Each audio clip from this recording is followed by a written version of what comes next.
મારું નામ અંજલિ છે. હું ગામની નદી કિનારે નાહવા ગઈ હતી.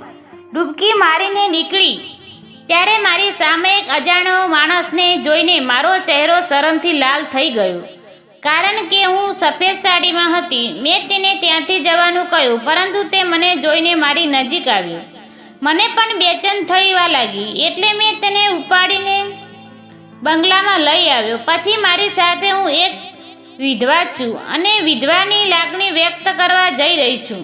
મારા લગ્ન 1 વર્ષ પહેલાં થયા હતા. મારા પતિ 8 મહિનામાં જ મૃત્યુ પામ્યા હતા. તેથી મારા સાસરિયાઓ મારા વિશે સારું ખરાબ બોલવા લાગ્યા. તેઓ કહેવા લાગ્યા કે હું મનસૂન છું. તે આવતા તેના પતિ તેને ખાઈ ગઈ. મારી સાસુ અને મારી જેઠાણી મારી સાથે ખરાબ વર્તન કરવા લાગ્યા. મારા પર મારા જેઠની ખરાબ નજર હતી, કારણ કે હું આટલી નાની ઉંમરે સાવ એકલી પડી ગઈ હતી. મને સહારો આપવા માટે મારી પાસે કોઈ પુરુષ નહોતો.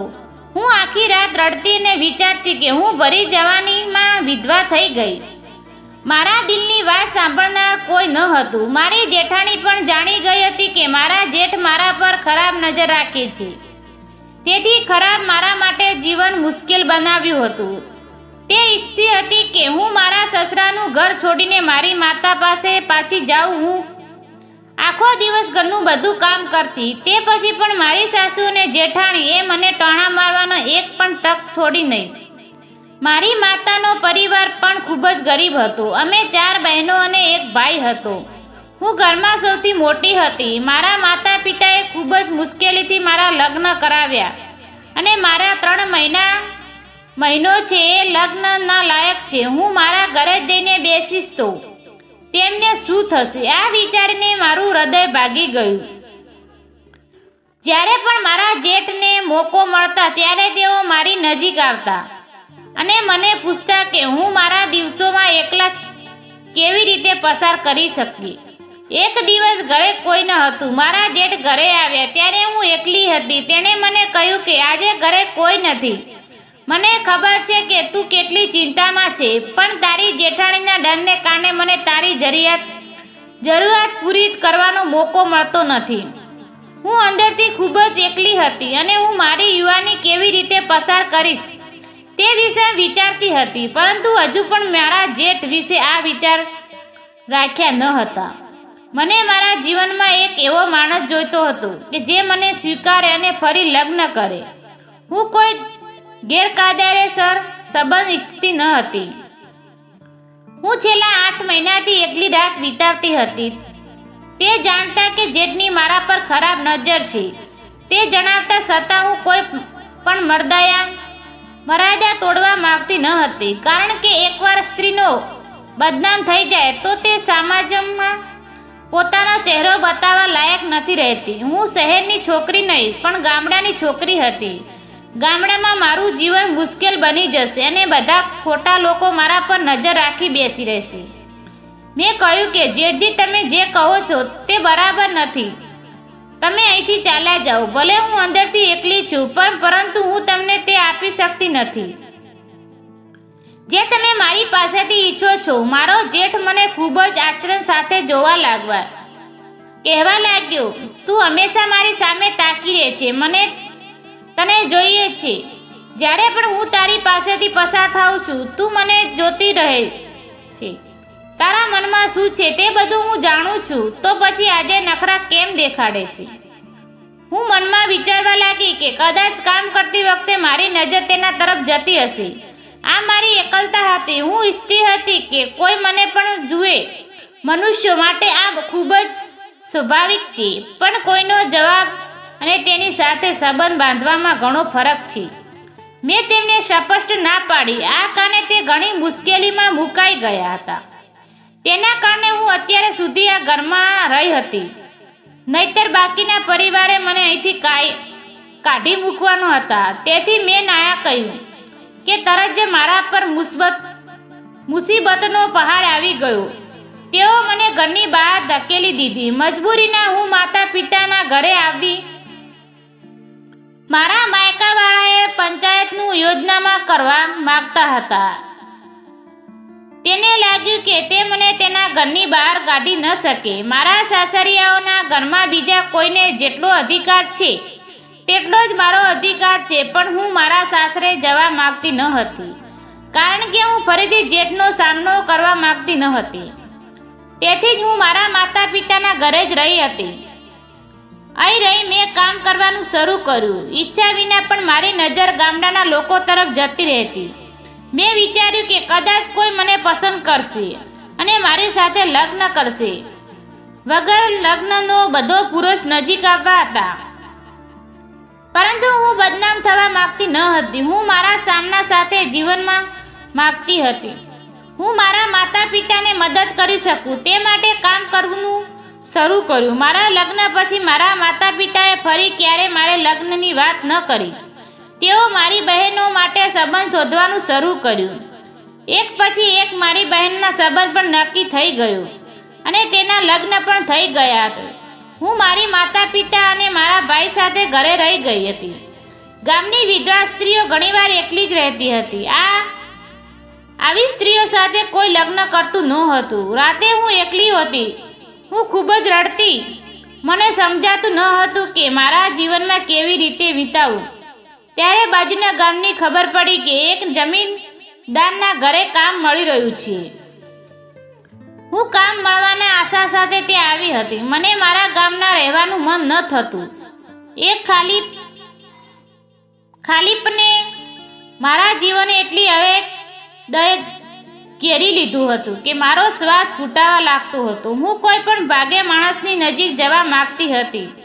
કદાચ હું મારી એકલતાનો જાણતી ન હતી, કારણ કે જ્યારે પણ હું એક પુરુષ અને સ્ત્રીને એકસાથે જોતી ત્યારે હું મારા પતિની યાદ કરવા લાગતી અને મારા મનમાં ઉદાસી અનુભવવા લાગતી. મારા પતિ મને ખૂબ જ પ્રેમ કરતા હતા. 8 મહિના દરમિયાન અમે બંને સાથે ખૂબ જ સારું જીવન પસાર કર્યું હતું. તેની સાથે ખૂબ જ ખુશ હતી. એક દિવસ તેને એવો તાવ આવ્યો કે તે થોડા દિવસ બીમાર રહ્યા અને તેમની જીવ ચાલ્યો ગયો અને હું એકલી અને લાચાર થઈ ગઈ. મારા પિતાનું મૃત્યુ પછી બધી રાત મને ડંખ મારવા દોડતી હતી. મારા હૃદય શું છે હું તેને કહી ન શકું એવો કોઈ મિત્ર પાસે નહોતો. મારી બધી મિત્રતા પણ લગ્ન થઈ ગયા હતા. લગ્ન પછી તેણે મારી સાથે સંબંધ રાખ્યો, પણ જે બધાને ખબર પડી કે હું વિધવા બની ગઈ છું. શરૂઆતમાં મને કોઈ ઉત્સવ કે પૂજાનું આમંત્રણ પણ નહોતું આપતું. મારા મિત્રોને લાગ્યું કે હું તેમના પતિને તેમની પાસેથી જીવની છીનવી લઈશ, કારણ કે હું ખૂબ જ સુંદર હતી. દરેક વ્યક્તિ વિચારે છે કે વિધવાઓ એકલી હોય છે, તેની જ તે પુરુષોને વધુ સરળતાથી આકર્ષિત કરી શકે છે. પણ હું મારી મિત્રના ઘરે કેમ બરબાદ કરીશ? મારી સાથે રહેનાર એક પણ વ્યક્તિ ન હતું. મારી બહેન પણ મારાથી દૂર રહેવા માંગતી. તેઓને હું તેમના પતિ સાથે કોઈ પણ વાત કરું તે પસંદ નહોતું. તેને ડર હતો કે તેના પતિ મારા તરફ આકર્ષિત થઈ જશે. આવી સ્થિતિમાં હું મારું ગામ છોડીને બીજા ગામમાં આવી અને જમીનદાર સાહેબના બંગલામાં કામ મળી ગયું. બંગલામાં કામ શરૂ કર્યા મેં 2 મહિના થઈ ગયા હતા. એક દિવસ હું નદી પર નાહવા ગઈ હતી. તે દિવસે હું સાવ એકલી હતી અને મારી સાથે કામ કરતી નોકરાણી મારી સાથે આવી ન હતી. નદીના આ ભાગમાં માત્ર મહિલાઓ જ આવતી હતી, તેથી પુરુષો આવશે તેવી અપેક્ષા ન હતી. આ ઘાટ સ્ત્રીઓના ઘાટ હતો, એટલે હું તે ઘાટમાં હતી. હું માત્ર મારી જાતને સફેદ સાડીમાં લપેટીને નદી પર ગઈ અને નાહવા લાગી. નદીનું ઠંડુ પાણી મારી અંદરની પીડાનું વધુ શાંત કરી રહ્યું હતું. હું આનંદથી લાગણી અનુભવી રહી હતી. એવું લાગતું હતું કે જાણે હું કોઈ પરીની દુનિયામાં છું. મારી અંદર એક શાંતિ હતી. જેવું હું છેલ્લી ડૂબકી લગાવી બહાર આવી તો મારા પગ નીચેથી જમીન નીકળી ગઈ. ડર અને શરમાથી મારો ચહેરો લાલ થઈ ગયો. કાપા પર લોહી ન નીકળે. આવી સ્થિતિમાં હું મોટી મોટી આંખો કરીને મારી સામે જોઈ લાગી. હું જે જોતી હતી જાણે મને મારી આંખો પર વિશ્વાસ ન હતો. મેં વિચાર્યું કે કદાચ હું સપનું જોઈ રહી છું હતી, કારણ કે આ વાસ્તવિક ન હોઈ શકે. મારી અંદરની એકલતા જ મને તે વસ્તુ જોવા મજબૂત કરતી હતી. આ વાસ્તવમાં નથી. મારી આંખોમાં આંસુ હતા, પરંતુ જ્યારે તે અજનબી માણસ મારી નજીક આવવા લાગ્યો ત્યારે મારી ગભરાટ શરૂ થઈ. મતલબ હું સપનું નથી જોતી, આ વાસ્તવિક છે. પણ આ કોણ છે? મને તેને મારા ગામનો ક્યારેય જોયો ન હતો. મેં કહ્યું, શું કરો છો? આ સ્ત્રીઓનો ઘાટ છે. અહીં આવું તમારું હિંમત નથી. પણ તેણે આગળ વધવાનું ચાલુ જ રાખ્યું. મેં કહ્યું કે એક ડગલું આગળ ન વધો. તે મારાથી એક હાથ દૂરી પર હતો. ત્યારે મને મારી પરિસ્થિતિનો ખ્યાલ આવ્યો. હું સફેદ સાડીમાં હતી. મારી આંખો સામે તે જોઈ રહ્યો હતો. એવું લાગતું હતું કે તે પણ તેના પર વિશ્વાસ કરી શકતો નથી. તે મારી ખૂબ જ નજીક આવ્યો અને મને કહ્યું, શું તમે જલપરી છો? મેં તમારાથી વધુ સુંદર સ્ત્રી ક્યારેય જોઈ નથી. જ્યારે મેં તેને મારી નજીક જોયો ત્યારે તે ખૂબ જ સુંદર છોકરો હતો. એકદમ ઊંચો હતો અને સારું શરીર હતું. રંગ થોડો ઘેરો હતો. આંખો મોટી હતી. વિધવા હોવાના કારણે, એકલી હોવાના કારણે હું તેની સામે જોઈ રહી હોવાથી તે મારો દૃષ્ટિકોણ સમજી ગયો. કદાચ સરી સ્ત્રીની જેમ મારે નીચે જોવું જોઈએ હતું.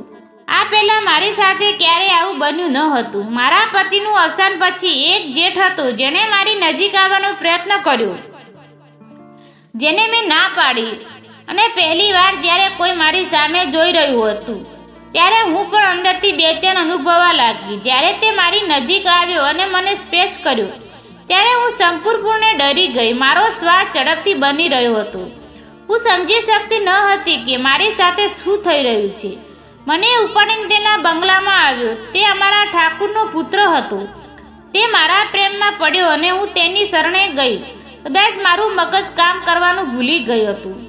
હું દુનિયામાં મારી સાથે શું કરું? મારી અંદર જે વેદના હતી તેના કારણે મેં હોશ ગુમાવી દીધો હતો અને તેણે મને પોતાની બનાવી લીધી હતી. પરંતુ તે પછી હું ભાનમાં આવી ગઈ. ઠાકુર સાહેબે પુત્ર રાહુલ શહેરમાં રહેતો હતો. તેની પત્ની અને પુત્ર પણ તેની સાથે રહેતા હતા.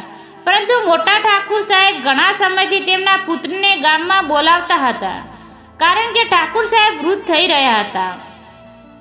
તે ઈચ્છતા હતા કે તેના પુત્ર ગામની જમીન સંભાળી લે.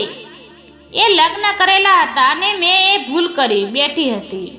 જ્યારે હું ફરીથી હોશમાં આવી ત્યારે મને મારા પર ગુસ્સો આવવા લાગ્યો. મેં ઠાકુર સાહેબના પુત્ર રાહુલને કહ્યું, મારાથી ભૂલ થઈ છે. પરંતુ તેણે મારી વાત ન સાંભળી અને કહ્યું કે તે ઈચ્છે છે જો હું તેમને નહીં આપું તો તેઓ મને ગામમાં બદનામ કરશે અને બધાને જણાવશે કે અમારી વચ્ચે શું થયું છે. હવે જ્યારે પણ તે ગામમાં રહેતા ત્યારે તે મારી સાથે રાત વિતાવવા આવતા. તેઓ આ બધું ચોરી છુપી રીતે કરવા, તેથી કોઈ તેને જાણ ન હતી. પણ હું કશું નથી. આ સંબંધીઓ હું ખૂબ જ કંટાળી ગઈ હતી. હું ખરાબ સંબંધો રહેવા માંગતી ન હતી. મેં એક જ વાર ભૂલ કરી હતી કે તે પછી હું તેમાંથી બહાર નીકળવા માંગતી હતી. જ્યારે પણ છોટે સાહેબ મારા રૂમમાં આવતા હતા મને ઘૂંટણ થતી. તેઓ મારી અંદર પ્રેમ નહીં પણ નફરત દિવસને દિવસે વિકાસ રહી હતા. જ્યારે ઠાકુર સાહેબે આ બાબતની જાણ થઈ ત્યારે તેમણે મને તેમની પાસે બોલાવીને પૂછ્યું, શું વાત છે? તમે આ દિવસોમાં આટલી ચિંતા કેમ કરો છો? હું ઠાકુર સાહેબને પગ પાસે ગઈ અને રડવા લાગી.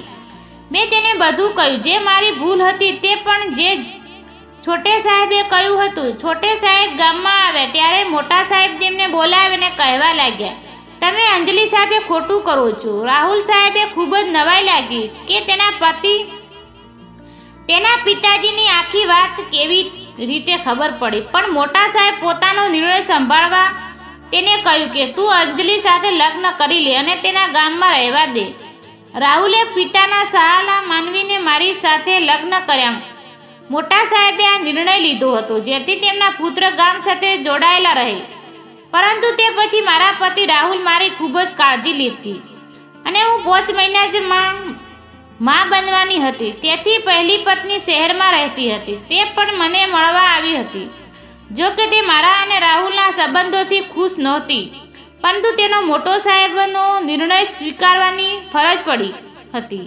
તેની પહેલી પત્નીનું કારણ કે જ રાહુલ ગામ છોડીને શહેર ગયો હતો, પણ હવે મારા કારણે તે શહેરમાંથી ગામડામાં આવતો હતો.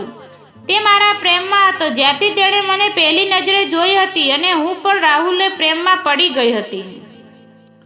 હવે મારા પિતાએ એક સારો પતિ અને પતિ તરીકે તેમની ફરજ નિભાવે છે. આ હતી મારા જીવનની કથા. પણ મને આશ્ચર્ય એ થાય છે કે લોકો વિધવા સ્ત્રીઓ તરફ આમ કેમ જોવે છે.